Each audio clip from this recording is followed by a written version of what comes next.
लड्डू शब्द जैसे ही मेरे मन में आया तो बस मेरे कदम वहीं ठिठक गए।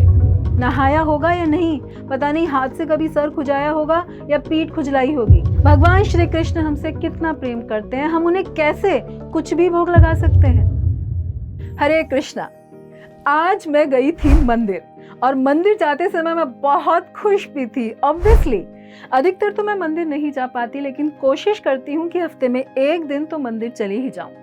और इसीलिए मैं मंदिर जाते हुए गई एक मिठाई की दुकान पर, क्योंकि मुझे लेने थे शुद्ध देसी घी से बनी कुछ मिठाइयाँ और लड्डू भगवान को चढ़ाने के लिए।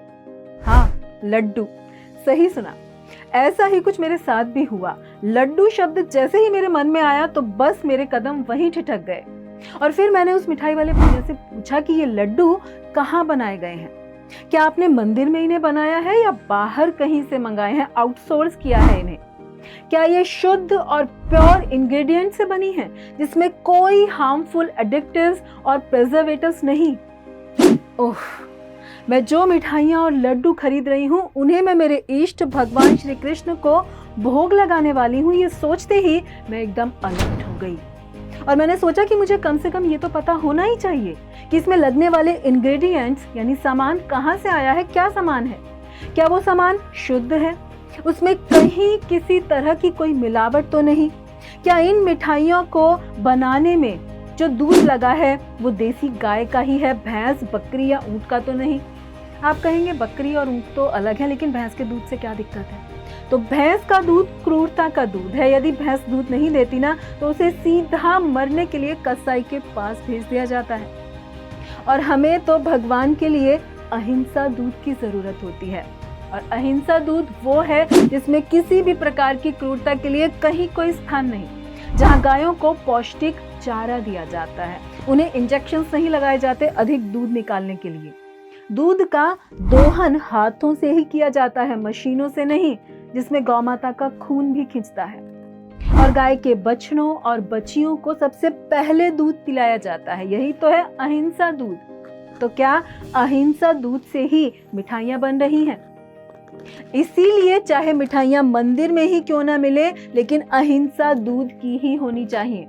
फिर क्या उसे बनाने में लगने वाला घी शुद्ध देसी घी है जिसमें किसी वेजिटेबल ऑयल, पाम ऑयल या जानवरों की चर्बी की कोई मिलावट नहीं? शुद्ध देसी घी से बनी मिठाइयाँ और लड्डू हैं या बालाजी वाले लड्डू हैं? उसमें जो चीनी उपयोग में लाई जाती है कहीं वो जानवरों की हड्डियों से मिश्रित तो नहीं? बनाने में साफ सफाई का स्टैंडर्ड मेंटेन किया गया है या नहीं?